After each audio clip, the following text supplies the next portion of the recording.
ആദ്യം ശരത്തിലേക്ക് പോകാം. വിവാദമായ ആലപ്പുഴയിലെ അമ്മയും കുഞ്ഞും ആശുപത്രിയിൽ സംഭവിച്ച കാര്യങ്ങൾ.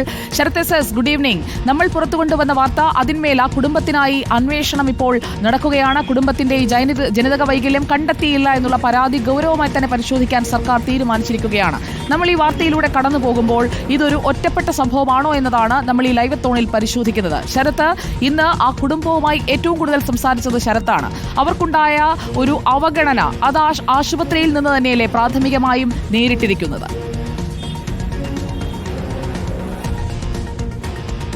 തീർച്ചയായും സുജയ, അതായത് ഈ സംഭവത്തിൽ പ്രധാനമായും പറയുന്നത് 7 തവണയാണ് ഈ കുടുംബം ഈ സുറുമി എന്ന് പറയുന്ന യുവതി സ്കാൻ ചെയ്തിട്ടുള്ളത്. പക്ഷേ 7 തവണ സ്കാൻ ചെയ്തിട്ട് പോലും യാതൊരു തരത്തിലുള്ള ആരോഗ്യ പ്രശ്നം അല്ലെങ്കിൽ വൈകല്യമോ കുട്ടിക്കുള്ളതായൊന്നും തന്നെ കണ്ടെത്തിയിരുന്നില്ല എന്നുള്ളതാണ്. ആ രീതിയിൽ 7 തവണയും മറ്റു പ്രശ്നങ്ങളില്ല എന്ന് പറയുന്നു. പക്ഷേ പ്രസവത്തിന് തൊട്ടു മുൻപാണ് ഇത്തരം ഒരു ഗുരുതരമായ ആരോഗ്യ പ്രശ്നമുള്ള കുട്ടിയാണ് എന്നുള്ളത് കണ്ടെത്തുന്നത്. ആ രീതിയിൽ വലിയൊരു വീഴ്ച ആശുപത്രിയുടെ ഭാഗത്തുനിന്നും ഒപ്പം ഈ സ്കാനിംഗ് ലാബിന്റെ ഭാഗത്തുനിന്നും ഉണ്ട് എന്നുള്ളതാണ് കുടുംബം ആരോപിക്കുന്നത്. പ്രധാനമായും ഈ സ്കാനിംഗ് നടത്തിയത് 2 സ്വകാര്യ ലാബിലാണ്. അതായത് നമുക്കറിയാം, സർക്കാർ ആശുപത്രിയാണ് കടപ്പുറത്തെ WNC ആശുപത്രി എന്ന് പറയുന്നത്. പക്ഷേ ഈ സർക്കാർ ആശുപത്രിയിൽ ചികിത്സ തേടിയിട്ട് പോലും സ്വകാര്യ ലാബുകളിലേക്ക് സ്കാനിങ്ങിനായി പോകേണ്ട സാഹചര്യം. അതായത് WNC ആശുപത്രിയിൽ സ്കാനിംഗ് സംവിധാനം ഉൾപ്പെടെ ഉണ്ടെങ്കിൽ പോലും അതും ഫലപ്രദമായി ഉപയോഗിക്കപ്പെടുന്നില്ല. അല്ലെങ്കിൽ അത് ഇത്തരത്തിൽ റേഡിയോളജിസ്റ്റിന് പോലും സാന്നിധ്യമില്ലാത്തത് കൊണ്ട് തന്നെ അത്തരം വലിയ സംവിധാനങ്ങൾ ലക്ഷങ്ങൾ മുടക്കി അത്തരം സംവിധാനങ്ങൾ ആശുപത്രിയിൽ വാങ്ങിവെച്ചിട്ട് പോലും ഉപകാരപ്രദമാകാത്ത രീതിയിൽ അത് നശിക്കുന്നു എന്നുള്ളതാണ്. ആ രീതിയിൽ ഒരു നിയമനം നടക്കുന്നില്ല. റേഡിയോളജിസ്റ്റിന്റെ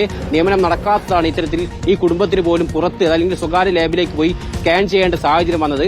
സ്വകാര്യ ലാബിൽ പോയി സ്കാൻ ചെയ്തത് തന്നെയാണ് ഇത്തരത്തിൽ പ്രധാനമായും ഈ ഒരു ഗുരുതര വീഴ്ച അല്ലെങ്കിൽ ആരോഗ്യ പ്രശ്നം കണ്ടെത്താതെ പോകുന്നതിനും കാരണമായി. അതായത് 2 സ്വകാര്യ ലാബുകളിലായിരുന്നു ഇവർ സ്കാൻ ചെയ്തിട്ടുണ്ടായിരുന്നത്. ഒന്ന് ഷങ്കേസും മറ്റൊന്ന് മിഡാസും എന്ന സ്വകാര്യ ലാബുകളിലാണ്. പക്ഷേ ഈ 2 ലാബുകളിലും സ്കാനിംഗ് നടത്തിയിരുന്നെങ്കിലും ഇവിടെ നിന്നും തന്നെ ഇത്തരമൊരു ഗുരുതര ആരോഗ്യ പ്രശ്നമുള്ള കുട്ടിയാണ്, വൈകല്യമുള്ള കുട്ടിയാണ് ഒന്നും തന്നെ അത്തരമൊരു റിപ്പോർട്ടും ഈ റേഡിയോളജിസ്റ്റുകൾ നൽകിയില്ല.